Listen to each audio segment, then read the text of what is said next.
Hello, everybody. We got another recap to do. This one is going to be Hartford Athletic as they host Miami FC. Now, this is going to be an interesting battle, and it's not because both these teams are fighting for playoff spots, because currently, right now, Miami is sitting in 8th. They're a point ahead of Hartford Athletic for the final spot, but Hartford has 2 games at hand. You also have teams like Loudoun United, surprisingly, is still in it. They're still fighting for it, and you could argue Birmingham is still involved in it too. So again, we'll see what happens with this one. But for the game itself, this is going to be an interesting battle because Hartford is coming off that dominant performance. Yes, it was a 4-2 victory. It wasn't a 4-0 shellacking. So Charlotte Independence made it more respectable in the quarterfinal game of the USL Cup, but Hartford did advance. They're now going to play hosting Colorado Springs in the semifinals. So they have some momentum coming on their side, which they've looked good you could argue for 2 straight games that you could argue that because they're starting to get players back like Sebastian Anderson. Their striker core, Augustus Williams especially, is starting to find his rhythm. And you're wondering if this is the turning point for Hartford, because it was around the same time last year where Hartford started to go on their little run too. And I think they're getting a good opponent in Miami FC, because Miami FC hasn't won in 5 straight games. They're a team that people are wondering, oh, this looks like a legit playoff team, to now, can they hold on? That is the main question with Miami. Because not only has Miami not won 5 straight games, I haven't won in 5 straight, I should say. They haven't had a clean sheet in 5. Hartford hasn't kept a clean sheet in 3, which is kind of breaking news because they have the league lead when it comes to clean sheets, I believe, especially with Siaha in net. So 3 straight games they haven't kept a clean sheet. Can they keep a clean sheet now and get back on track defensively with that? So that's going to be a question there. Now, here's a major thing that looking up this is how Hartford has dominated this series. Hartford hasn't lost in 5 straight against Miami, but they haven't conceded a goal in 4 straight. So the question's going to be, can they continue to get a clean sheet against Miami, which has been their boogeyman? Siaha's done a great job in net of just tormenting Miami FC.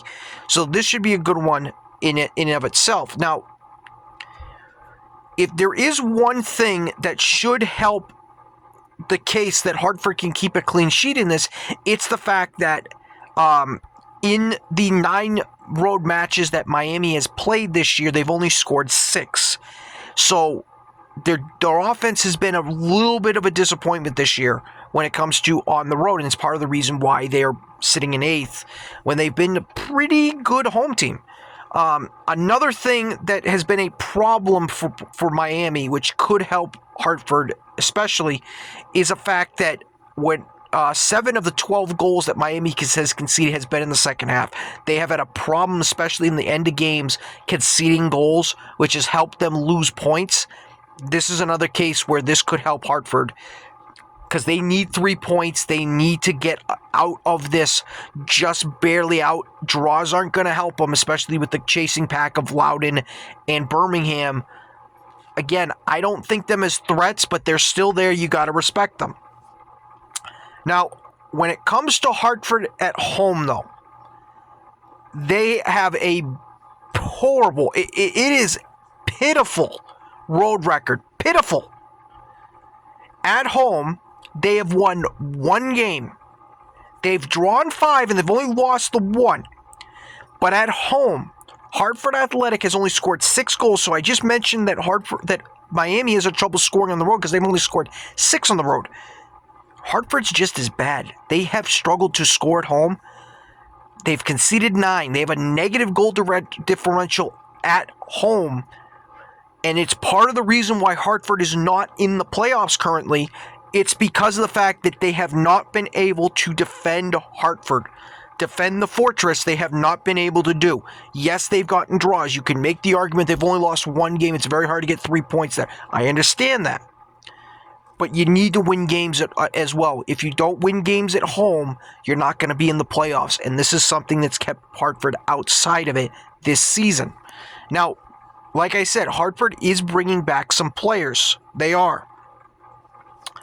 But you have to remember this.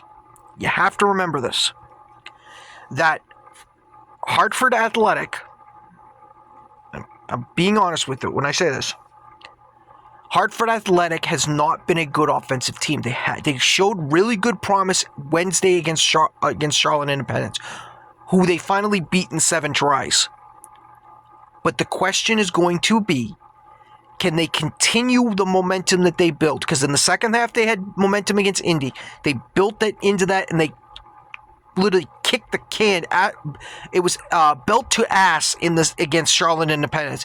Can they continue that going into this game against Miami? Because if they can beat Miami, not only will they jump them, as I try to move this thing up, not only if they win would they jump them, you open up the possibility of finishing in 7th this week, because Indy is playing as well. And then you open up the case, can you move up? Hartford has the defense to do it. It's their offense, and they're finally starting to get healthy. Can they continue that? If I had to give a prediction for this game, I think it's going to be a low-scoring affair in this one. So I think I'm going to go with Hartford wins 1-0. I think it's going to be one of those games where it's going to be a grinded-out game, and I think Hartford's going to score in a set piece or a corner, something like that. That's where the goal is going to come from, and I think it's going to come in the second half, which is going to do Miami again, which has been their case all year. So that's my takes on this game and my preview.